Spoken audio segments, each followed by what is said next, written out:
Good day, learners. Welcome to today's technical mathematics lesson.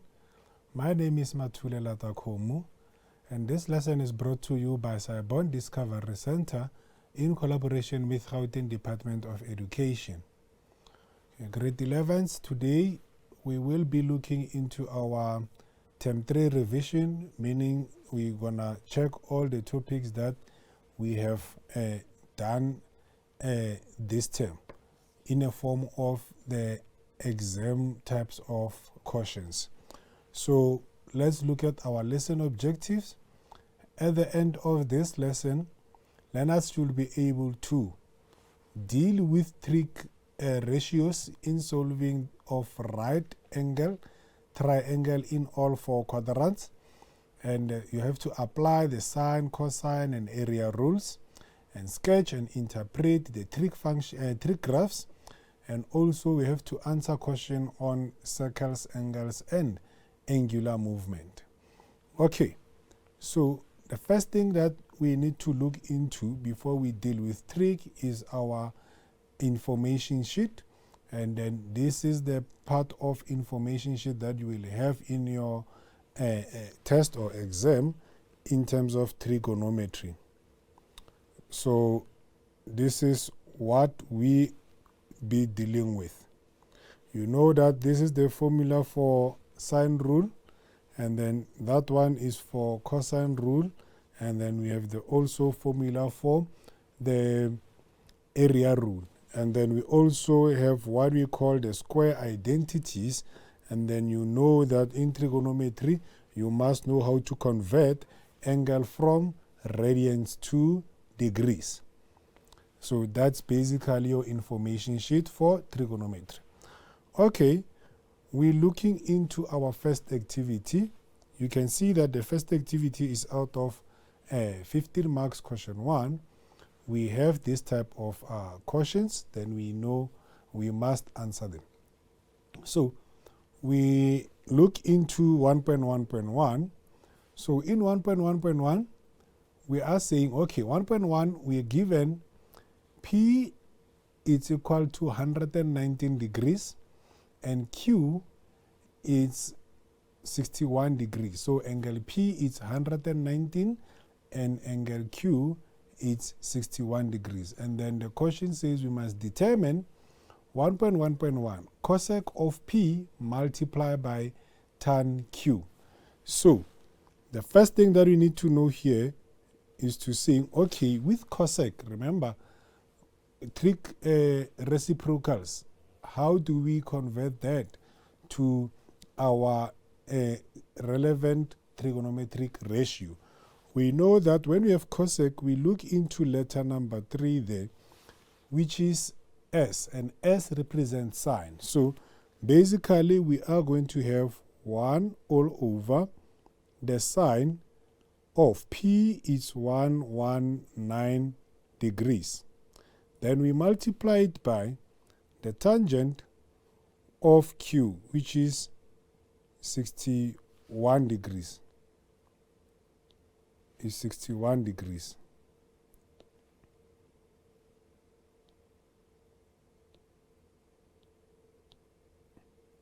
So it's 61 degrees.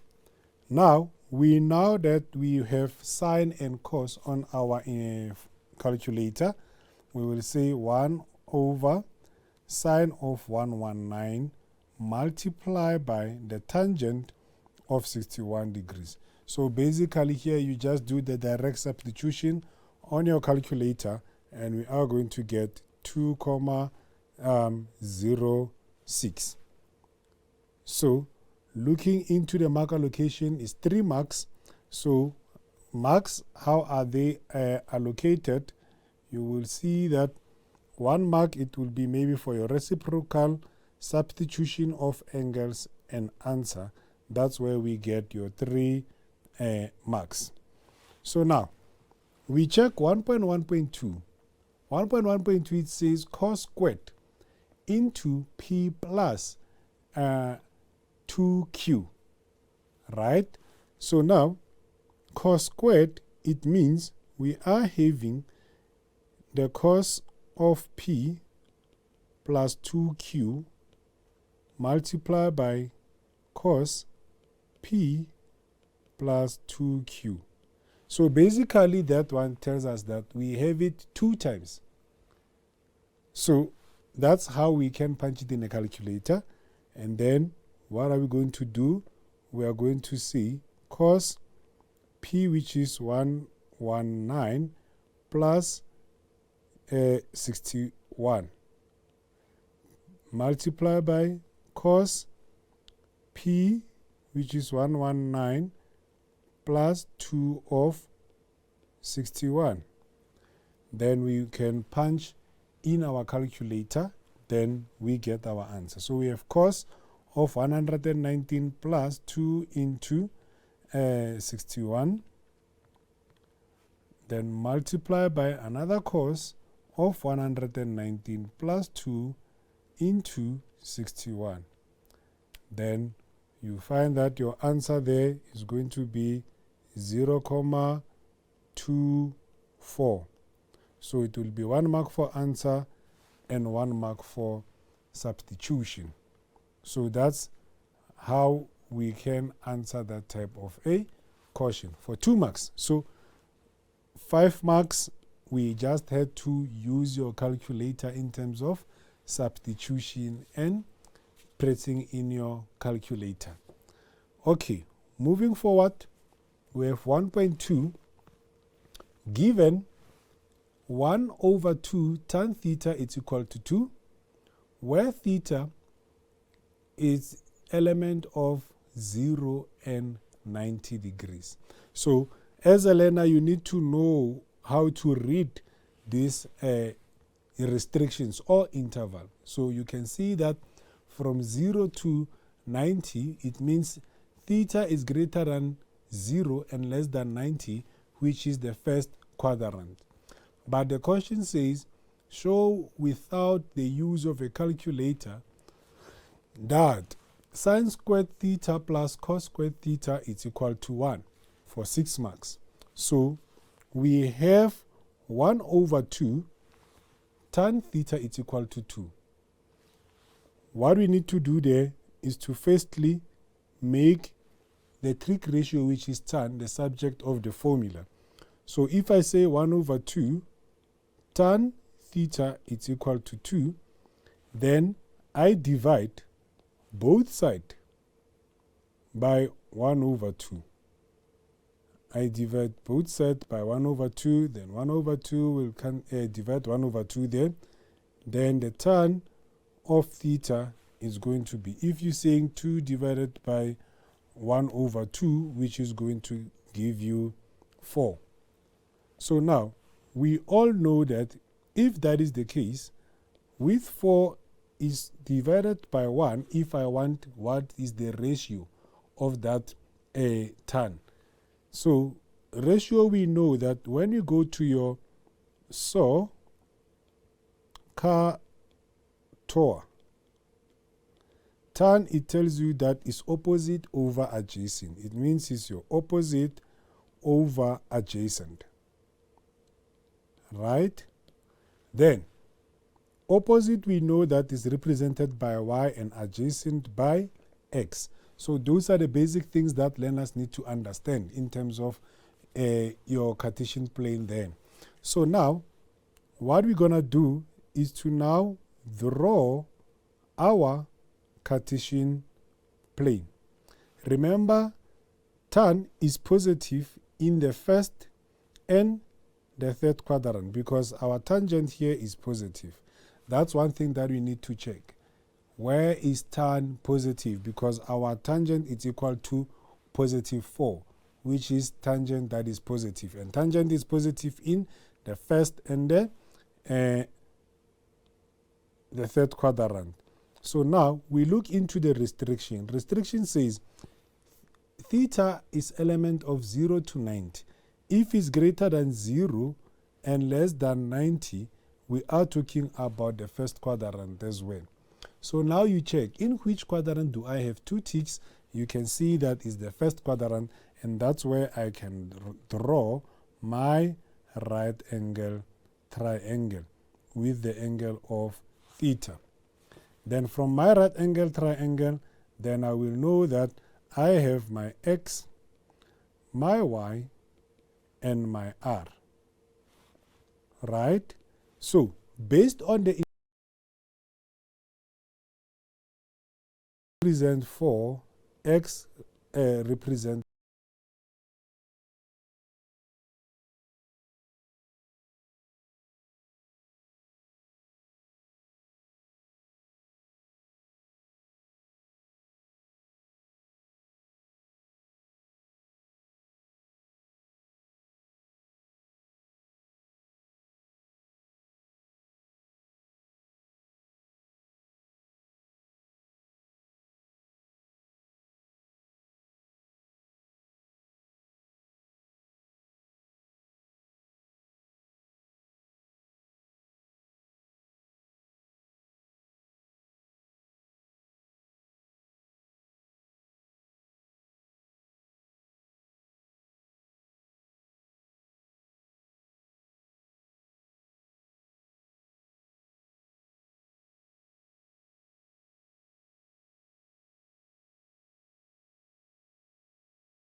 we are going to our soccer tour.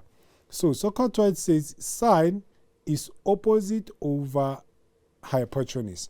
Our opposite is 4, hypotenuse is square root of 17. So I will just say opposite 4, hypotenuse square root of 17 squared. Then cos is adjacent over hypotenuse. Then our adjacent is 1 and our hypotenuse is square root of 17. So if we were to punch that in a calculator, 4 divided by square root of 17 squared, 17 squared plus 1 over the square root of 17 squared.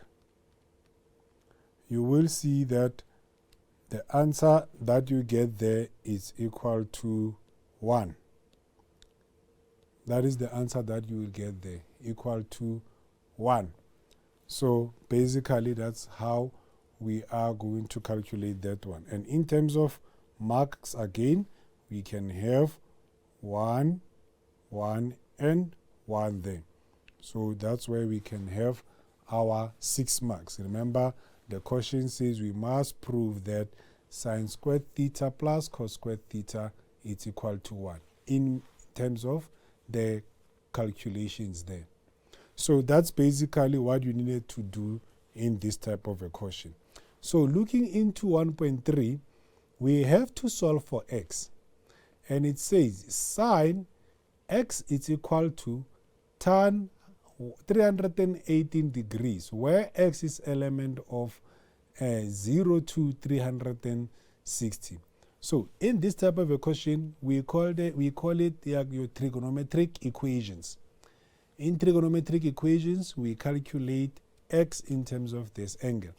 But now, the restriction says x is element of 0 to 360. It means in all quadrants, we have to look for the angle, correct, of x. So, what are we going to do then? The first thing that we do is to make x the subject of the formula. So we have sine of x is equal to. So tan 318, you can just punch it directly in the calculator. So if you say sine 318, we are going to get negative 0.90. So we're going to get negative 0.90. And then now, remember we're looking for our reference angle. And reference angle is always positive. So x is going to be the arcsine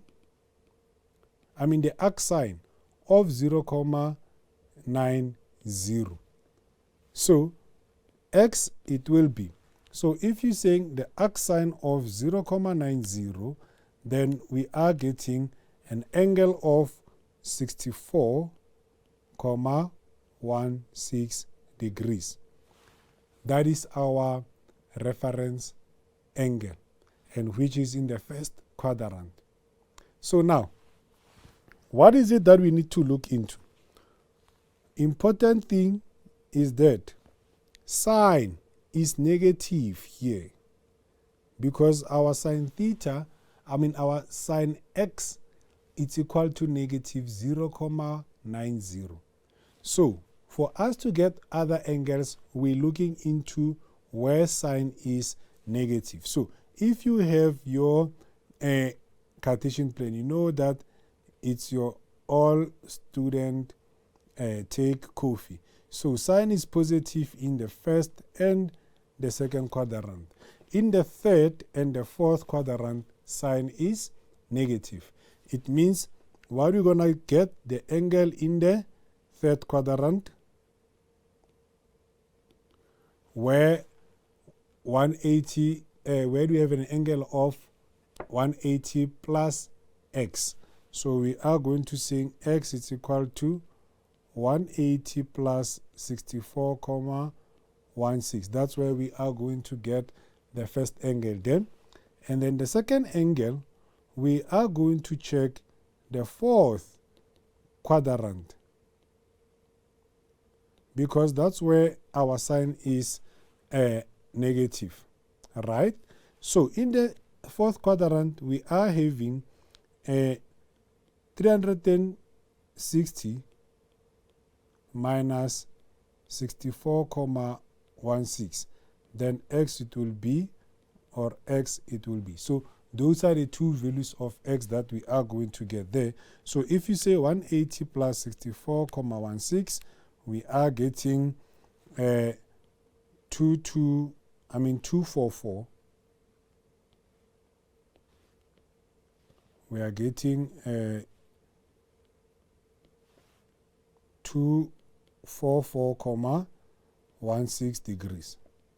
And then if you're saying 360 minus 64.16, we are getting 295.84 degrees. So those are the two values of x that we are looking for, because our sine is negative in those two quadrants. So that's basically how you solve this type of a question.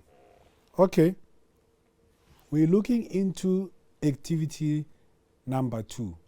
And looking into activity number 2, you can see that we are talking about the 2D diagrams, right? And in 2D diagrams, the first thing that you need to do is to read your statement, match the information in the statement with what you have in the diagram, and remember the formulas are in the information sheet for sine, for cosine, and also for area rule.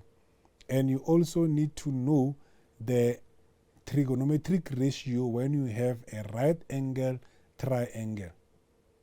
So that's basically what you need to know. So now, looking into question 2, it says, the diagram alongside shows two triangles, triangle NDE and triangle CDN. And now it says, in triangle NDE, NE is 21 meter, and angle DNE is 38 degrees. And angle E is 90 degrees. So if you check the two triangles that they are talking about, is NDE. That is a triangle that they are talking about. And the second triangle that they are talking about is triangle CD and N. One thing that you can see there is that two triangles share the common line, which is ND. So they are saying EN is produced to M, correct? And CN is equal to 12 meters. So the information you can see that is indicated there. And they are saying CNM is 9 degrees. You can see the angle of 9 degrees there. So everything that is in the statement, it matches our diagram. Then we can start to answer our questions. So now, the first question, 2.1, it says we must determine the length of ND. We must determine the length of what? ND. That length there. That's what we must determine. So now, what do we do there? Like I said, basic things, right angle triangle, because there are two methods of solving that. Looking in your right angle triangle, you will know that this one is going to be your opposite, this one is going to be your hypotenuse, and that one is going to be your adjacent. What is given is adjacent. So basically, how I will teach learners or say, you will go and say, so, ka, tor. Then you go and check what is given. You are given adjacent. You go and tick adjacent in the trigonometric ratios that are given there. Adjacent, you find it in tan and cos, right? Then now, what are we looking for? We are looking for a hypotenuse. Where do we get hypotenuse? Since it's ND. Hypotenuse is in sine, and it's in sine and cos. So you can see that the trigonometric ratio that has two ticks is cos. Then we are going to use cos of 38 degrees. It's equal to, our adjacent is NE, and our hypotenuse is ND. And we have to get the length of ND. So basically, we will now substitute what we have. The cos of 38 is equal to NE is 21 all over ND. Then we have to now make ND the subject of the formula. So what we're going to do there, we are going to divide there by 1 and cross multiply. Correct? Then when you cross multiply, you will see that ND, it will be your 21 all divided by cos of 38 degrees. Then now, Therefore, your ND, you will just punch your calculator, 21 divided by the cos of 38, then we are going to get 26,65. 26,65. That is the length of ND. Right. So now, 2.2. It says we must calculate the size of CND. CND. So CND, basically, we can see that is that angle there. We need to calculate that angle there. Right? But you can see that there by N, we can say we have N1, N2, and N3. And all of them are on the straight line. C and D is N2, which is unknown. And we know that angles on a straight line are equal to 180 degrees. So that is the knowledge quotient, right? What we're going to do, we're going to say C N D is equal to 180 minus 9 degrees minus 38 degrees. Therefore, your C N D, it will be, if you say 180 minus 9 minus 38, we are going to get 133 degrees. So basically, that's how we are going to calculate that particular angle. It's as simple as ABC. You need to know how to analyze your diagram for you to answer these questions correctly. Okay, now we have our hypotenuse. We have calculated ND. We also have the angle there, which is 133. Then now we go to the 2.3. We must determine the length of CD. CD, the length of CD is that length there.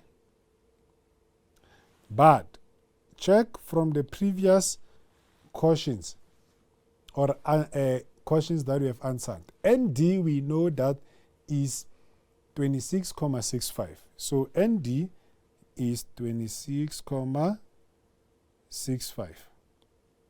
Correct? Then the angle that we have in there is 133. The angle that we are having there is 133. So now, they want the length of what? Of CD. Basically, if you check, it's a small n, there we have a small d, and there you have a small c. The information that you have, it forms V. And remember, if it forms V, it means you can use cosine rule because we have this side of NC and the side of ND and the included angle there. So basically, we can calculate using cosine rule. And then we start with the small n because that's what we are looking for. So it's going to be n squared. It's equal to c squared plus d squared minus 2 cd multiplied by the cos of n. Then now, n squared, it will be, the small c is that one of 26,65 squared plus d is 21 squared minus 2 of what? 26,65 multiplied by 21 and the cos of 133. Then n squared is equal to. So if you say in the calculator 26,65 squared plus 21 squared minus 2 of 26,65 multiplied by 21 and then the cos of 133. The cos of 133. So we are going to get 1914,58. Then you introduce the square root both sides. Therefore, n is equal to, if you introduce the square root there, we are going to get 43,76. Therefore, your CD is the same as 43,76 using your cosine rule. That's as simple as ABC on that one, 2.3. See? Then now, we move forward to 2.4. We have to determine the area of triangle CDN. CDN. We need to calculate that area of that triangle then. Correct? Now, we still know that our ND is 26,65, and we also have the angle there of 133. So basically, if you check the cosine rule and area rule, the information that we need is the same. If you have the two lengths and included angle, correct, you have two lengths and included angle, you just make it like V. You have the two sides and included angle. Then you can use sine rule and area rule, correct? So now, with area, we're still going to say, and that is the small n, small c, and small d. So we can say area is equal to 1 over 2 multiplied by small c multiplied by small d multiplied by the sine of n. Correct?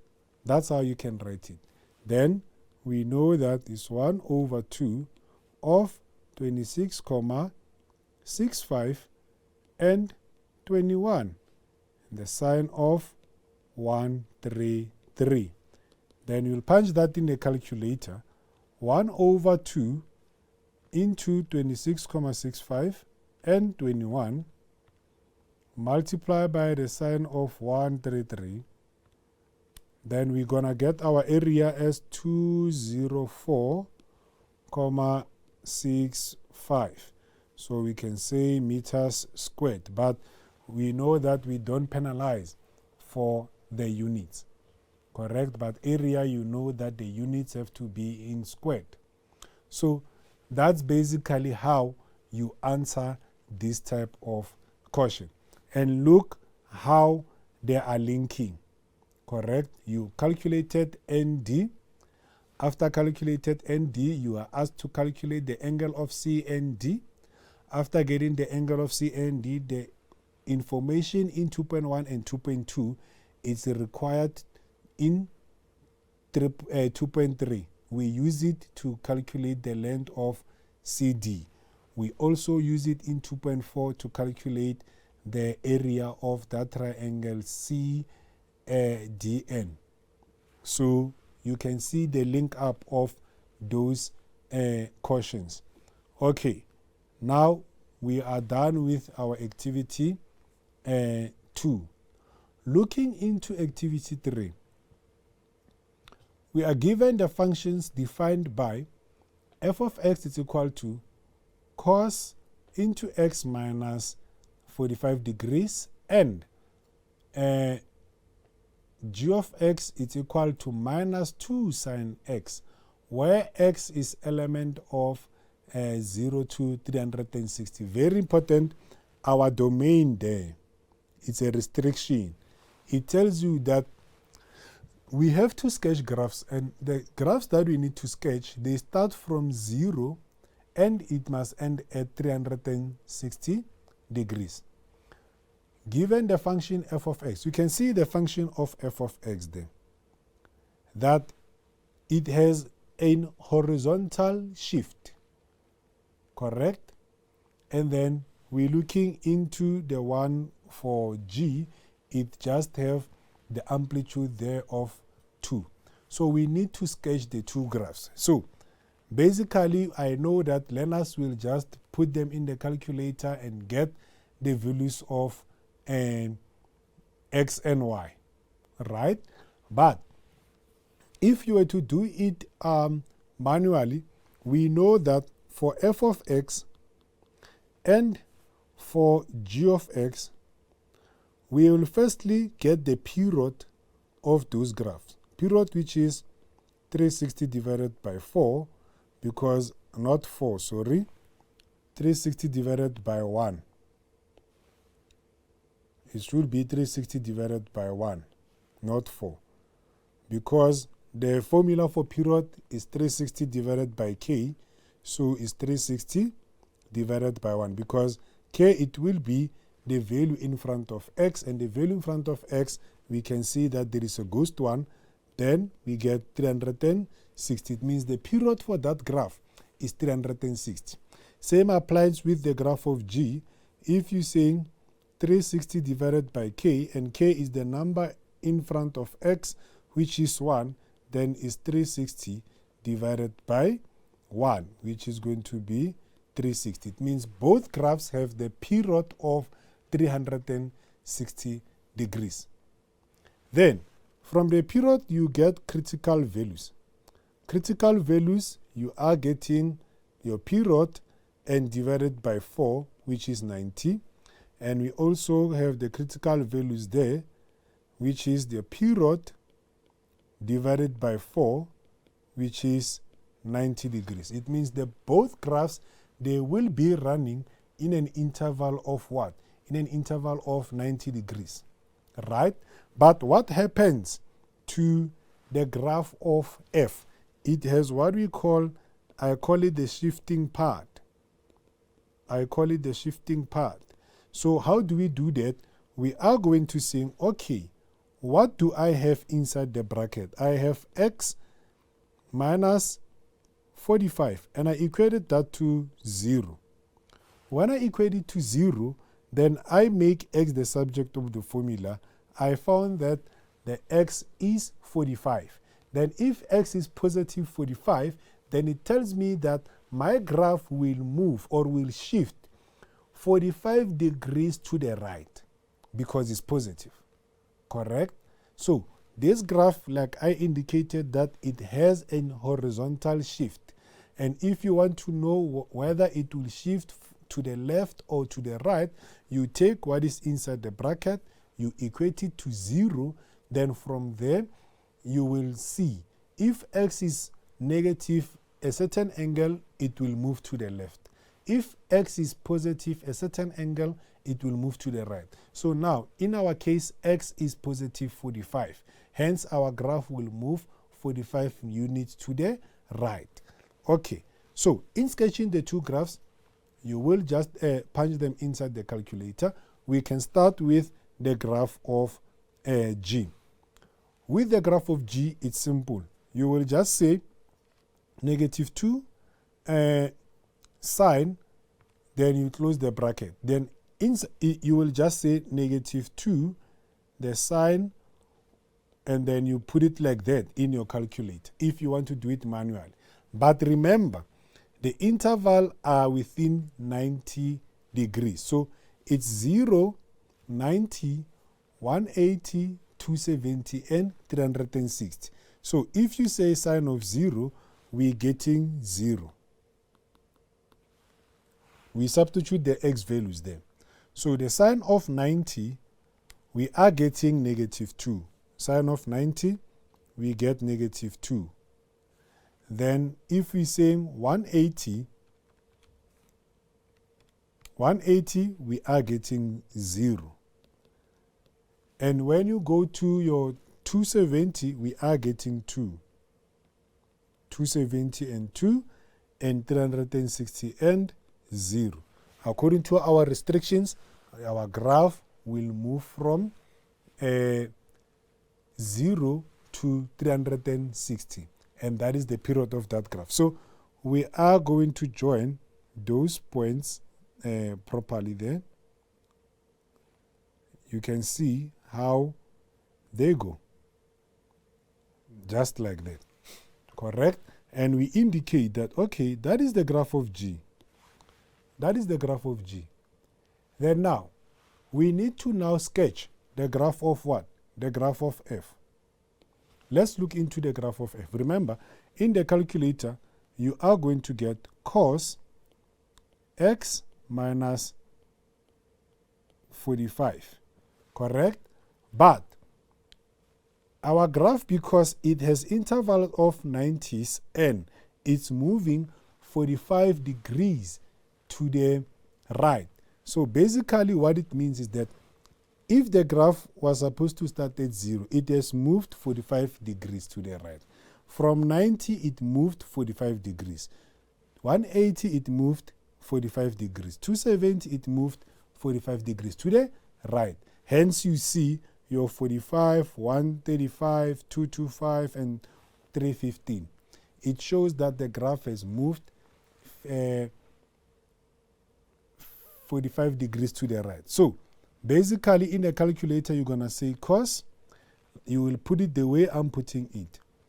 Where there is x, you put the bracket minus 45. Then, you start substituting with 0. If you substitute 0, we are going to get 0,7. So 0,7, you can know that is between 0,5 and 1. That's where I will put my point there. Then it moved 45 degrees to the right. It means I now substitute what? 45 degrees.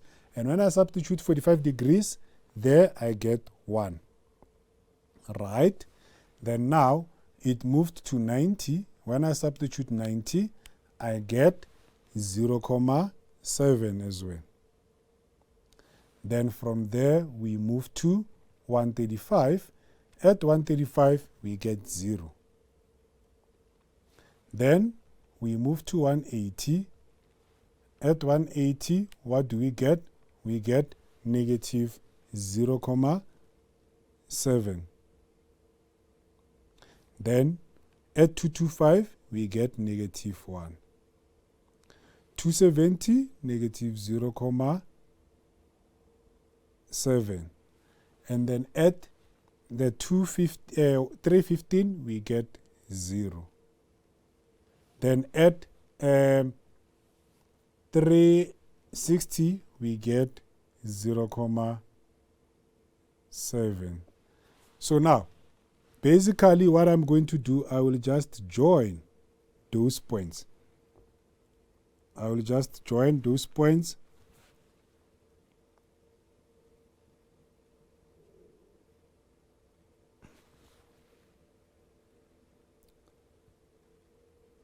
See? So, joining them like that, we now have the graph of what? Of f. So we have the graph of G and the graph of f. You can see that the graph of f have moved 45 degrees to the right. And that's how you do it. It's as simple as that. For how many marks there? If you can check, for 7 marks. Correct. For 7 marks. If clearly they will say, show maybe your turning point, you will know that your graph turned at 2, 2, 5 and negative 1. That one is turning at 270 and 2. The other one is 90 and negative 2. So that's how you can just indicate the turning point. And the end points are also important because the graph is ending exactly at 360, both of them. Correct. So for 7 marks, you're sketching those graphs simple as A, B, and C. So now, we move forward with our questions. 3.2, because that was 3.1 sketching. 3.2, they're saying, write down the value of x for which G is a minimum. G, the graph of G is a what? Minimum. What are we looking for? The x values. So when you go back to our graphs, we can see that G is minimum here. But what is the value of x there? The value of x is what? 90. At 90, that's where we have the minimum of G. G is the blue graph. So now, it means where x is equal to 90 degrees, then g has a minimum value there. Right? So, okay, there is a question. I can't read the question from Refilwe. I can't read the question properly. So basically they are asking about critical values. Maybe if they can read the question for me. Sipo? Okay. I will go back a little bit and explain the critical values. So 3.3, it says we must write down the period of G. So the period of G, P, we said period, remember, is 360 divided by K. That is the formula for period. And we said K is the number in front of X. And the number in front of X in this case is 1. So if we're saying 360 divided by 1 is just 360. And that is the period of the graph. Like I indicated on this page here. So, okay, now I can see they're saying, sorry, sir, where did you get 4 by the critical values? Okay, good question, Refile. Now, with a 4 on the critical values, why are we using 4? 4 on the critical values. So now, basically, Refile, if you check your Cartesian or your cast diagram, correct? Your cast diagram, it has quadrant 1, quadrant 2, quadrant 3, and quadrant 4. And when we sketch our graphs make a shape of a circle. When we sketch them, they make a revolution. So 4, we get it from where? The 4 quadrants. Because it will be 0, 90, 180, 270, and 360. So that's where we get 4 from. We get this 4 of critical values from our cast diagram, because it has 4 quadrants. And like I said, when you sketch the graph, it will form a circle. Hence, we have 4 quadrants. Look at the graph of your sine, the G graph there. You can see that it has the lower part and it also have the upper part. If you were to join the two, they form a circle. So that's basically where we get 4. I hope I have answered your question, Refile. Okay. Now, 3.4. 3.4, it says, use letters A and B to indicate on the graphs where a negative 1/2 cos of x minus 45 is equal to sine x. So now, very tricky question to understand there. So now, basically now they are asking, use the letter A and B, where negative 1/2 cos negative 45, x negative 45 is equal to sine. So basically, looking into this type of equation, if ever I have negative 1/2 cos of x minus 45 degrees, it's equal to sine x. So now, what I can do, I can say, okay, let me divide here by negative 1/2 and here by negative 1/2. Correct? So basically here, this one will divide each other. We have cos of x minus 45. And on the other side, remember, if I have sine x divided by negative 1/2, I can have sine x multiplied by negative 2/1. When I multiply by the 2, I get negative sine 2x. So here basically I will have negative 2 sine x. So this question, it says, on the graph, we must indicate where the graph of cos is equal to the graph of sine. We must use letter A and letter B where the graphs are equal. So this one we can say it's your level 4 question, because learners needed to see that we want to indicate the letter of A and B in the graph where the two graphs are equal. But the way they've asked the question, it can be a bit of a challenge. But now we have to show first that those two graphs are equally there. So now, from the graph, we now gonna check where the graphs are equal. So we can see that the graphs are equal here and there. That's where the two graphs are equal. And what can we do? We can say, okay, letter A and letter B. Then we have answered that question, because they're saying use letters A and B to indicate on the graph where the two graphs are equal. And we just did that. So that one, it was like as simple as A, B, and C. Okay, now we look into our second part now, which is our circles, angles, and angular movement. And this type of a topic, good people, we have an information sheet. In an exam, angles, circles, angles, and angular movement, they carry plus minus 35 marks. So, where is your 35 marks? In the formula, in the information sheet. In the information sheet, we are getting information sheet grade 11s when we write our test or exams. We have the conversions of angle.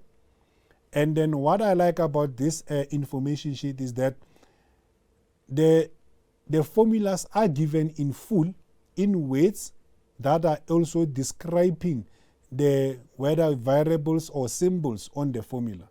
So we can see that angular velocity, which is omega, is equal to 2 pi n, where n is rotational frequency. You can see that each and every formula is being explained in the information sheet. Circumferential velocity, v, is equal to d n, pi dn, where d is the diameter and n is the rotational frequency. And lately, we know that v is equal to the angular velocity multiplied by r where is the radius. So the updated formula sheet, I think it has that. So now, s is the arc length. That one there, we call it the arc length. Arc length, s. And r is the radius, and theta is central angle in radians. Very important. Theta is central angles in radians. It means you can't substitute your theta in degrees because it's given in the formula sheet. So we also have the area of a sector. They are telling you that r is the radius, s is the arc length, like I indicated there, and then theta is angle in radians. So we can see that our information sheet is giving us the explanation of the formula in detail. Then we also have the last formula there, where h is the height of the segment, d is the diameter of the circle, and x is the length of a chord. So we know that topic where we're talking about the relationship between the height of the segment, the diameter, and the chord. So that is the information sheet on this topic. And you can see that all the formulas, they are explained in full. So now, we have our activity for the question 4. So we read the statement, then from the statement we start now answering the questions there. So now, we are saying, the picture below shows an industrial wood sanding machine. The motor causes the sanding disc to rotate at a varying speed. Sorry. The diagram alongside, okay, models the circular path when the disc with center T rotates. The chord PR models the height at which the adjustment table is set, correct? A particle on the circumference of the sending disc is rotating at a circumferential velocity of 1,200 centimeter minutes altogether. So now, there we can see that we are given what? The circumferential velocity. Our circumferential velocity is what?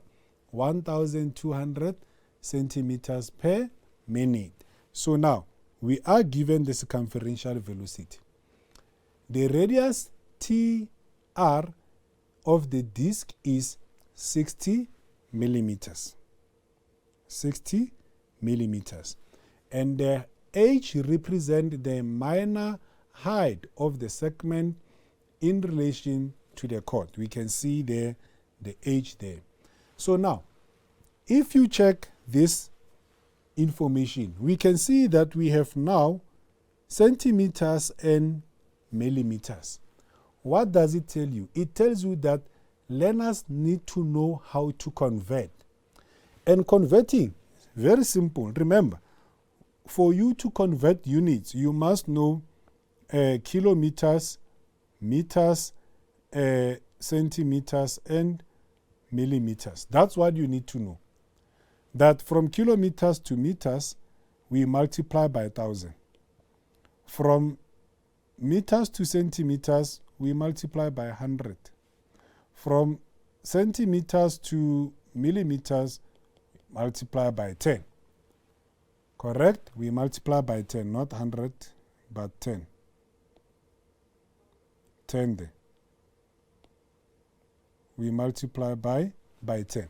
So, moving forward as well, we're doing the same thing.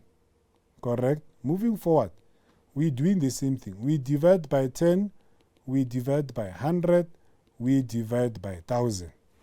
So, that's what you need to know about the conversion. Correct? Because this type of topic, it needs the learner to be good with converting of units and angles. Okay, let's look at the first question. 4.1.1. Convert the radius of 60 millimeters to meters. See, like I was talking about. If the learner knows how to convert units, it becomes simple. So we're saying radius, we must convert from 60 millimeters to meters. So now, if you have a radius as 60, then we go back and check, okay, we're moving from millimeters to meters. So from millimeters to meters, we can see that is 1,000. It's a division of 1,000 because it's 10 times 100, which is 1,000. So now, it means here, we will do what? We will divide by 1,000. We're moving from what? Millimeters to meters. We can see that is 10 times 100 is 1,000. So we divide by 1,000. So if you're saying 60 divided by 1,000, what are we getting? We are getting 0.06 meters. You see, so the learner needs to know how to convert units and angles. So now they are saying 4.1.2, hence write down the length of the diameter of the disc in meters. Already we have radius in meters. We need diameter in meters. And diameter is 2 times of the radius. So our diameter is going to be what? 2 times of radius and 2 times of what? 0,06, which is what? If you're saying 0,06 multiplied by 2, we get 0,12 meters. So basic things and knowledge. We know that diameter is 2 times the radius. And then now you check the 4.1.3, convert circumferential velocity of 1,200 centimeters in minutes per, 2 meters per second. 2 meters per second. Correct. So now, check what is happening here. We have 1,200. We need to convert it. That is our circumferential velocity. We need to convert it to what? To meters per second. It means the centimeter needs to be converted to meters. And the minutes need to convert it to seconds. So now, let's check our units again. From centimeter to meters, we divide by 100. From centimeters to meters, we divide by 100. So basically, what is it that I am going to do? I will just come here and divide by what? By 100. So now I've put the units from centimeters to meters. Correct? From centimeters to meters, we divide by 100. So now we move from per minutes to per second.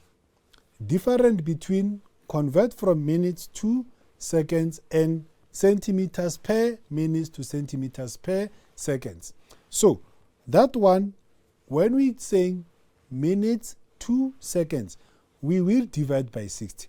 Or we multiply by 1 over 60. Remember, I'm saying 1 over 60 because it's from per minutes to per seconds. So now, that is the conversion that will happen then. Divide by 100 from from centimeters to meters, and multiply by 1 over 60 from centimeters per minute to meters per second. So per minute to per second. So if I say 1,200 divided by 100, multiply by 1 over 60, then we are going to get 0,2 meters per second. That's how we deal with the conversion. Like I indicated that in this type of a topic, learners need to be good with conversion, especially with units and time. Correct? So now, that's our conversion part of it. We now go to our 4.1.4. Hence, determine the angular velocity. Correct? Determine the angular velocity of the disk in radians per second. Now, remember, we have our circumferential velocity. Our circumferential velocity is 0.2, correct? And then we can decide which formula to use. There are 2 formulas to use. If we use the formula that says V is equal to omega, which is angular velocity, multiplied by R, it's easy because we know that our circumferential velocity is 0,2. And then we want our angular velocity. And our radius in meters is 0,06. Correct? Then we can divide there by 0,06 and divide there by 0,06. 0,06. Therefore, our angular velocity, it will be. So if you say 0,2 divided by 0,06, we are going to get 3.33. we get 3.33, correct? That's one part of it. The other part that we can do, it will be for us to sing pi dn, because our angular velocity is 2 pi n, and we need to get n first, because we get 0,2 and we have pi, and 0,12 because we're having a diameter there, right? Then we divide both sides by pi 0,12, and the other one is pi 0,12. So we divide that side, we are going to get n, and the n that we get there, we are going to substitute there for us to get that our angular, a velocity there. That's the other way of dealing with that part. So now, that is your question 4.1. So, now, here they are saying 4.1.5. If it is further given that PR is the chord, correct? Is given that is 115 millimeters. Determine the length of H in millimeters, correct?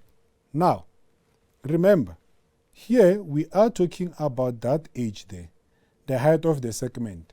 So, from the formula that says 4h squared minus 4dh plus x squared, it's equal to 0. From the formula sheet, h, we don't know it, but d is 120 because it's that t times 2. TR, the radius times 2 is 120, and then our x is 115. It's given there, right?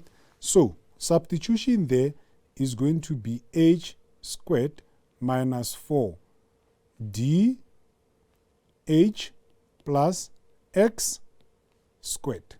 So, what is going to be our substitution there? D is 120, x is 115, right? So, we're going to have 4h squared minus 4 times 120. Minus 4 times 120, we're going to get negative 480 h plus. If you say 115 squared, we are going to get 13,225. It's equal to 0. We can see that we have A, B, and C. We have A, B, and C. So we can use our quadratic formula. We can use our quadratic formula in terms of H minus B plus minus the square root of B squared minus 4A and C, all divided by 2 of A. Then we're going to have H is equal to, or H is equal to. So now, if you say minus into minus 480 plus the square root of minus 480 squared minus 4 into 4 and 13,225, all divided by 2 into 4. The first one we're going to get 77,14, and then we check the second one from the quadratic formula, we are going to get 42,86. So we check the smallest one is the one that will represent that H there, correct? So that's how we determine the value of H there. That's how we determine the value of H there. Okay, that was basic. Normally this type of a question, it will be awarded as follows. Maybe to get the diameter, you get 1 mark, the formula substitution, and then you get the substitution of quadratic and the answer there. can be 4 or 5 marks, this type of a question.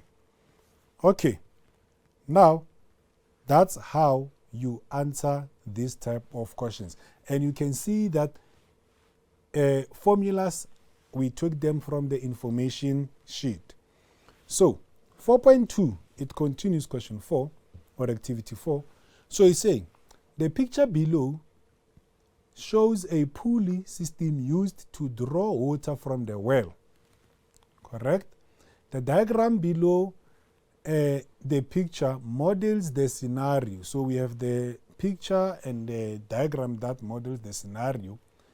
We have points there. The first one, pulley has the center T and the radius of 15 centimeter. 15 centimeter. The minor arc PQ, subtended by the central angle, which is 135 degrees, is in contact of the rope. The shaded sector QTR has the central angle theta. PTR is the diameter of the circle. That is the information that is given there. Right. So now, look at the questions. Very straightforward and simple, because I told you that the learners need to be good with conversions of angle and units. The first, it says convert 135 to radians. It's in degrees. So now, 135 degrees, we want to convert it to radians. We multiply by pi over 180 degrees. So 135 multiplied by pi over 180, what do we get? We either get 3 over 4 pi. That is 1 mark. Simple. Hence, determine the length of minor arc. The length of minor arc. It means it's the arc length. From the information sheet, S is equal to R multiplied by theta. Our R is radius, which is what? 15. Our angle, remember the formula says theta is angle in radians, which is 3 over 4 pi. Then if you say now 15 multiplied by 3 over 4 pi. 3 over 4 pi. We are going to get 45 over 4 pi, or we can decide to write it in decimal as 35,34. Correct? You can decide which way you want to write it, but if it's 3 marks, it's formula, correct substitution, and answer. 3 marks. It's given. The formula is there in the information sheet. So now, 4.3.2. 4.3.2, we calculate the value of theta. So you can see there, we want the value of that theta there. And we have a straight line there. Basically, you can see that these angles on a straight line. So theta is 180 minus 135. Theta is going to be 45 degrees. Then, or the other one can say, okay, let me just put it in radians, but whatever that you write there is correct. So now they are saying 4.2.4, hence calculate the area of the shaded sector. You can see that the area of the sector, and the information sheet does have the area of a sector. Correct. So area of a sector, it's r squared multiplied by theta divided by 2. We can go double check that area there. There is it. Area of a sector in the information sheet. That's what we have there. So how are we going to do that? we are going to say, okay, I do have radius as 15 squared, multiply by angle, it's in radians, so it means it's going to be 45. Then I must take it to radians. It means it's going to be pi over 1/8, all divided by 2. Then I can get my radius there. So it's going to be, my area, 15 squared multiplied by 45 multiplied by pi over 1/8. Then all divided by 2. So we are going to get 225 over 8 pi, or we can write it as your 88,36. Correct? That's how we are going to calculate our area of sector. Simple, straightforward. Angles, theta, always in radians. Never forget that. 1 mark for formula, 1 mark substitution, 1 mark answer, 3 marks. That's how it goes in terms of these types of topic. So now, 4.2.5, a very interesting question. Or we call them high order question, because you need to read, analyze, and come up with the answer. So it says, a pulley makes 24 revolutions. That is the pulley, right? It makes 24 revolutions in order for the bucket to reach the water below. The length of the rope must be 3 meters longer to draw water from the well. Determine the length of the rope. See? So now, you need to determine the length of the rope. It's a scenario. They are saying this pulley, it needs to turn 24 times, correct, to reach the, for the bucket to reach the water below. So, take it for this. We have a circle, correct? That circle, it's a pulley. If I were to take that circle and put it in a straight line, correct? Then we have our rope. So, 1 revolution is that rope from there to there.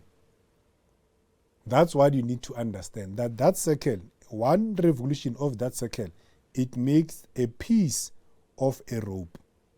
And we don't know how long is that rope. And then that one there, we call it what? The circle, the circumference, we call it what? Circumference. Correct? We call it the circumference of a circle. So, that part there, it's a circumference of a circle. We take that circle and we unpack it. But that piece of rope, which is the circumference, we need to have 24 of them plus 3 meters. Correct. It's a rope, we must have 24 of them. Correct. Because when we take that circumference and we unpack it, we get a piece of a rope. So, how do we then answer this type of a question? The first thing that we need to calculate there is the circumference of that circle or pulley. So, circumference is equal to 2 pi r. Then we have 2 pi of 15 centimeter.